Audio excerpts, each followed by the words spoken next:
Kita di segmen terakhir dalam kebersamaan kita di program Smart Millennial Change ya, listener. Dan semakin seru, kita udah mulai nampak nih gambaran antara topik kita hari ini, hidup itu seperti matematika. Walaupun tadi seperti Pak Darwin katakan, ya kadang-kadang bisa jadi hidup itu bisa seperti seni ya Pak ya, bidang seni ya, di mana kita bisa menempatkan diri aja ya Pak ya, memposisikan gitu ya. Karena memang kalau kita mau terus belajar, itu mungkin pola pikirnya matematika ya Pak, sesuatu yang pasti ya. Pasti. Kita bisa ukur, ya kadang-kadang nggak bisa terukur, tapi tetap belajar. Karena akan ada evaluasi-evaluasi gitu ya Pak ya, yang membuat kita bisa menjadi lebih baik untuk sampai kepada tujuan. Itu yang paling penting. Oke, Pak Darwin, ini segmen terakhir, apa yang ingin Bapak sampaikan lagi nih merangkum dengan tema kita? Jadi kalau ketika hidup kita itu dalam kondisi lemah, segala sesuatu itu menjadi masalah. Iya, tiba-tiba semua jadi masalah. Bukan kita ya. Yang di luar kita pokoknya masalah Pak, benar. Setelahnya, kalau ke hidup kita itu balance, seimbang, semuanya itu tantangan. Iya. Saya lihat ini peluang nih, saya ambil. Everything is a challenge. Ketika pikiran kita atau hidup kita itu kuat, nah ini yang paling enak. Semuanya adalah kesempatan. Opportunity. Itu pasti ada rintangan ya tentunya ya. Kalau tidak ada rintangan namanya rantangan. Catering. Kalau nggak ada rintangan apa catering jadinya. Ya semuanya itu kalau kita ambil dari sekeliling kita, semuanya itu everything dia punya kesempatan. Makanya ada hari ini, ada hari esok. Hari esok itulah yang artinya kesempatan itu berikan kepada kita. Kalau kecuali ini kita bisa salah pasti menyatakan besok udah nggak ada lagi, Ya itu ya udah, last day ya. Apa yang mau kita lakukan? Kita mau makan sepuasnya, ya udah silakan. Tetapi siapa yang bisa menjamin bahwasanya besok adalah hari terakhir? Tidak ada. Jadi kita harus terus fight, do the best. Dengan do the best, kita yang menjadi yang lebih baik, teman yang ada di sekitar kita, mereka juga akan ikut menjadi lebih baik. Kan lebih indah kan? Sama-sama maju atau kita maju sendiri, tetapi orang di sekitar kita itu nggak maju. Mana lebih menyenangkan? Semua sama-sama maju. Semua sama-sama maju. Kalau kita terlalu mencondongkan keegoisan, saya maunya maju duluan, yang lain udahlah belakangan. Justru kalau pernah pemikiran seperti itu, mereka akan lebih maju dari kita. One day, dan kita sendiri akan tergilas. Bayangin itu lebih apa ya? Lebih sakit rasanya kalau tergilas ya. Dan sampai di titik itu mungkin kita akan bilang ini bukan salah saya, ini salah dia nih, salah keadaan. Salah keadaan. Atau mungkin salah COVID ya. Iya salah COVID. Baik. Jadi hidup itu sebenarnya ya ujian, tetapi dari ujian itu itulah yang indah, itulah yang pasti, itu yang penuh dengan pendirian. Kalau ada satu pantun, berarti hidup adalah ujian, semuanya pasti indah, laksana bunga. Ingin impian jadi kenyataan, yakinlah dengan mau pasti bisa. Ini bagus sekali nih apa yang disampaikan Pak Darwin, pantunnya ya Pak ya. Yang pasti seperti yang disampaikan Pak Darwin tadi, ya hidup ini ya kalaupun misalnya kita belum coba, nggak apa-apa coba. Masih ada kesempatan lain kali kita bisa belajar ya Pak ya.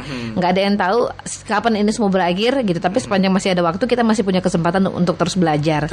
Menjadi lebih baik ya Pak ya. Sampai benar-benar kita sampai kepada tujuannya. Saya sampai hari ini pun terus belajar. Karena saya yakin apa yang sudah saya miliki, knowledge yang saya, itu one day itu akan expired semuanya. Betul. Nah, jadi saya belajar upgrade. Apa yang bisa saya sharingkan, harus saya sharingkan. Kita bagi sama orang lain. Kita bagi sama orang lain. Seperti tadi kan saya udah bilang teman baik saya inisial H. Saya sering juga apa yang saya pelajari, saya akan sharing ke dia. Apa yang dia pelajari, sharing ke saya. Tapi kita ini sama-sama praktisi dalam hal manajemen. Tapi ya itulah indahnya berbagi. Dengan berbagi kita udah bisa menilai. Oh, berarti level saya udah sampai sini. Kita bisa mengukur diri kita ya Pak ya. Ukur diri kita, tapi ingat tetap rendah hati. Rendah hati bukan rendah diri. Bedanya? Kalau rendah hati itu seperti ilmu padi. Tapi kalau rendah diri, kita sendiri yang merendahkan diri kita sendiri. Minderan kali ya Pak ya. Minder. Lebih nggak percaya diri ya sama diri sendiri. Baiklah semua listener, di segmen terakhir ini mungkin Pak Darwin ingin merangkum tema kita sore hari ini ya, dari awal tadi segmen tentang hidup itu sama dengan matematika atau seperti matematika. Silakan Pak Darwin. Hidup kalau dilihat sebagai seni, itu berarti melihatnya sebagai dari otak kanan. Tetapi kalau kita melihat hidup dari sebagai matematika, berarti kita melihatnya sebagai dari otak kiri. Okay. Akan tetapi tidak ada acuan. Kita harus pakai semika atau matematikanya. Dua-dua itu harus kita kombinasi. Kalau dalam topik ini saya ambil matematika karena saya mau memberikan satu acuan, harus punya pendirian. Dengan melihat matematika yang eksak, maka kita bisa mendrive ketidakpastian menjadi satu kepastian, walaupun tidak 100%. Ya paling tidak kita bisa bersinergi. Ya sama dengan 1 tambah 1 dan sama dengan 2. Itu matematika. Tapi kalau 1 tambah 1 bisa menjadi 3, bisa menjadi 4, itu kan hal yang bagus. Lebih baik. Kenapa lebih baik? Kenapa kita harus mundur kan? Tetap menjadi 2. Nah, itu indahnya matematika dalam hidup. Dengan merujuk kepada iceberg system thinking, itu iceberg gunung es. Jadi ketika menghadapi masalah, kita harus tahu apa yang sudah terjadi, apa yang menjadi tren, apa yang sudah berubah, apakah ini masalah hubungan, sebab akibat, kemudian mental model, itu adalah sesuatu eksak dengan sesuatu yang non eksak tetapi bisa dijadikan sebagai eksak, dan hidup itu akan menjadi lebih mantap. Pastinya. Betul. Dan masalah logika dan masalah perasaan, logika walaupun memang lebih didominasi oleh pria, kemudian perasaan didominasi oleh wanita, tetapi itulah keindahannya. Makanya ada suami istri berbeda pendapat, konflik, yaitu normal. Yang penting kita harus bisa jaga standar sendirilah, jaga standar, kemudian harus tolerir. Justru kita udah memilih dia sebagai pasangan, kita harus bisa mentolerir. Begitu juga dalam dunia kerja, kita udah masuk ke dalam, harus bisa mengikuti ritme, dan tentunya mana ada dunia kerja yang mau mencelakakan karyawan, nggak ada.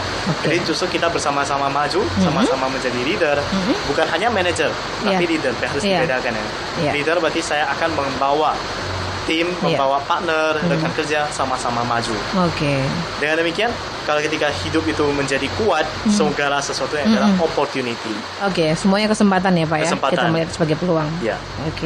Baik, ini mungkin penekanan juga untuk Anda semua listener, karena memang program kita ini kan Smart Millennials. Kadang-kadang apa yang disampaikan Pak Darwin ini mungkin bahasa sederhananya refleksi ya Pak ya. Lebih banyak kontemplasi ya, mungkin merenung sama diri sendiri, belajar gitu ya.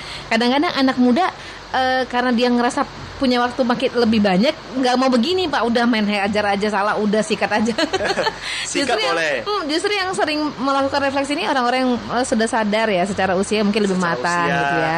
Tapi sudah punya pengalaman, jadi lebih merefleksikan dan lebih banyak evaluasi ke diri sendiri. Mungkin anak muda masih sangat ego Pak, jadi melihat labil ya, jadi melihat sesuatu terjadi itu karena yang di luar yang harus berubah, bukan saya. Gimana Pak Darwin? Ini pesan Bapak untuk anak milenial. Boleh kita labil, tapi labil itu harus kita kontrol. Kapan harus labil? Goal kita yang paling akhir itu adalah buat dari labil menjadi stabil. Jadi disinilah adalah ketika ada program inspirasi, program motivasi, jangan pernah hanya sekedar dengar. Habis acara, habis sudah semuanya. Lupakan semuanya. Harus dijadikan sebagai satu acuan, satu insight. Kita harus berubah lah. Bukan hanya dari program inspirasi atau apa. Dalam dunia kerja sekalipun, dunia profesional, kan pasti ada yang memberikan teguran atau apa, kita kasih masukan. Jadi masukan itu penilaian kita salah. Tak langsung itu assessment. Seperti di sekolah kan, guru menegur, kamu tidak boleh begini, kamu harusnya belajar ini. Itu teguran yang positif loh. Jadi kita langsung tahu kelemahan kita. Justru saya pribadi lebih bersyukur kalau ada orang yang langsung menegur saya, kamu kurang ini. Berarti saya langsung lebih cepat lagi, itu adalah shortcut saya untuk menambah kelemahan saya. Jadi ada strength, weakness. Betul. Malah kita lebih gampang untuk mengevaluasi diri ya Pak lebih cepat. Dibantuin orang lain membantu melihat kekurangan dalam diri kita ya. Iya benar. Oke, baiklah Pak Darwin, terima kasih ya untuk waktunya. Hari ini kita sudah belajar tentang hidup itu sama dengan matematika. Benar. Mungkin besok-besok sama dengan biologi atau kimia. Pak Darwin ini paling jago nih menyambungkan kehidupan dengan pembelajaran. Ada yang ingin Bapak sampaikan terakhir? Sebagai pesan? Kayaknya semua udah jelas. Intinya harus punya pendirian. Jadikan matematika sebagai insight supaya kita mudah untuk mendrive hidup kita. Yang pasti small listener, kami berharap apa yang kita perbincangkan sore hari ini menjadi insight baru untuk Anda ya. Benar-benar berpikir seperti yang Pak Darwin sampaikan tadi, udah didengar, didengar, siap itu direnungkan. Saya harus belajar apa yang saya perlu belajar. Kalau bila perlu dengan sikap rendah hati, kita boleh panggil orang yang dekat sama kita ya Pak ya, untuk bantu dong saya lihat apa sih yang lemah dari diri saya. Mungkin bisa lebih lembut begitu ya Pak ya, untuk bisa lebih baik dan belajar dari kehidupan ini ya. Kita akan kembali Senin depan, yang pasti program Smart Millennial Change akan mengedukasi Anda dan memberi insight baru untuk Anda, terutama kaum millennials ya. Pak Darwin, kita pamit ya. Terima kasih untuk waktunya ya Pak Darwin ya. Terima kasih. Dan akhirnya saya Ica Siregar. Saya Darwin. Be Smart Millennials. Terus lakukan perubahan dan rebut peluang. Pilihan selalu ada di tangan kita. Salam sukses.